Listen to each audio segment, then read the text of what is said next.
अस्सलाम फ्रेंड्स, सवारी कैसे हैं आप। उम्मीद है कि आप सब खैरियत से होंगे और अपनों के साथ होंगे। तो फ्रेंड्स, आज का हमारा प्रोडक्ट है चिकपीस छोला, सिंधी छोला। तो फ्रेंड्स, इस वक्त जो चिकपीस हैं, छोले हैं, सिंधी छोले हों या कोई और छोला, लेकिन उन सब की प्राइस इस वक्त बढ़ चुकी है और बढ़ने वाली है। इस वक्त तो कम प्राइस में बढ़ चुकी है, लेकिन ज़्यादा बढ़ने के चांसेस हैं।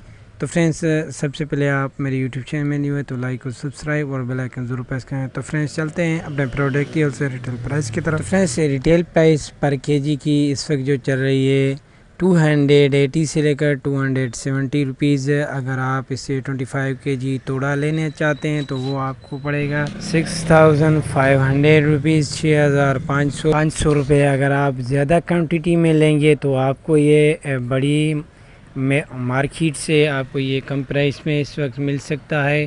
तो फ्रेंड्स, मज़ीद वीडियो देखने के लिए हमारे चैनल का विजिट कीजिए और डेली प्राइस अपडेट के लाइक और सब्सक्राइब करें और बेल आइकन ज़रूर प्रेस करें, बेल आइकन ऑल करें, ताकि ऐसी जो भी इंक्रीज़ और डिक्रीज़ प्राइस की इन्फॉर्मेशन हो आपको नोटिफिकेशन के थ्रू बर वक्त पहुँचाए। तो फ्रेंड्स, मज़ीद वीडियो देखने के लिए हमारे चैनल को शेयर और वॉचिंग करें।